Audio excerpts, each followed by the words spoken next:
Hello guys, Henry here, and today I'd like to show you the Sailor Blender file for Salt and Shot Blood on the Main. I thought it quite important to make a video for this, both for people who are new to the concept of Blender, maybe have no idea what this is or what I'm talking about, and also like longer term fans of the brand who have experience with my past Blender files. So I think the first thing to say is for the people who are completely new, Blender is the free piece of software that I sculpt all my miniatures in. And when you buy a Blender file from me, you're essentially buying a save file for that program that you can open up yourself and fiddle with. Um, for people who are returning, one thing I want to establish is that this is quite different from my past Blender exporters in that I'm specifically saying it's a Blender file, not an exporter, because while things do have, toggles here on the overview, like you're used to, here I am just cycling through the different trouser options. So you got like bare feet there, shoes, rolled breeches. While this does have different toggleable options, I'm not committing to it being an exporter where you have every possible conceivable item for every possible pose. It's basically just sort of a repository of bits as I left them when I was making the miniatures. So what would the use case for this be? This is just the Sailor set, and the Sailor set is multi-part. So if I'm being like completely honest with you, in a lot of ways, you're not really necessarily worse off just working with the STLs. Like here we have an arm. These bits together would be exported as one piece. But I don't know, maybe if you don't like this this sleeve, you want to change it, go in sculpt mode or whatever. There are different ways you can modify bits.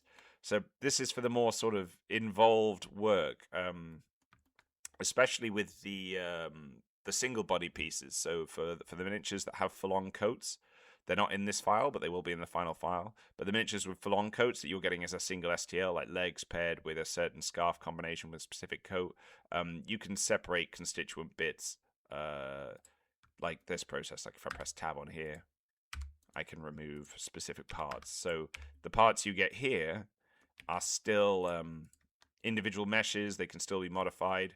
So essentially, for a user who kind of knows what they're doing, who's quite into their tweaking, their Blender sculpting and bits, this offers you more power.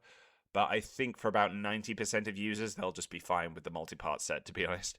My main motivation in including this Blender option is just because I know there are real dedicated fans of my Blender exporters who will be expecting me to include a kind of Blender option, and there's some uses to it.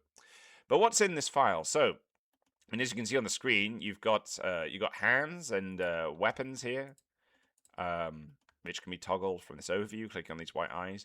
You've got hands, you've got weapons, arms, legs, the different scarves, different torsos. The arms you can cycle between the options here. We've got like flared sleeves.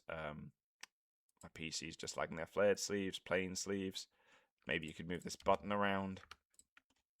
The stretch goals will add in bare arms. That's BARE, not like arms of an Ursine variety. I'm sorry, I couldn't resist that joke. Rolled sleeves. Well, I mean, the bits that you see in the stretches pertaining to the Sailor set, essentially. It is just going to be the Sailor set in here because the rest of the stuff I'm just releasing as single mesh miniatures, like single sculpt stuff.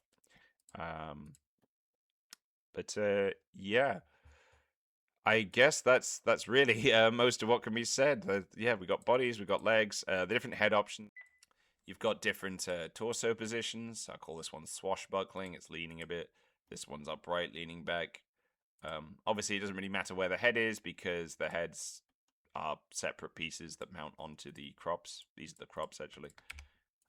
So if I hide this sphere at the front, that should show. Yeah, the heads fit in there. So you've got different torso positions, different leg positions. Yeah, I guess the summary is for like a power user who knows how to use Blender, you can have some fun with these files. For most of you, you're just going to be fine with the multi-part kit, really. Anyway, though, even if this seems a bit niche, I'm hoping that the main campaign itself, with the ships and its figures, is appealing. And I'm recording this on the 28th of January, so actually launch day is today. It'll be in like 3 hours. I am bricking it. And I'm hoping you'll you'll be compelled enough by what's on offer that you'll pledge, and I'll see you on the campaign. So thanks, that guys. Take care,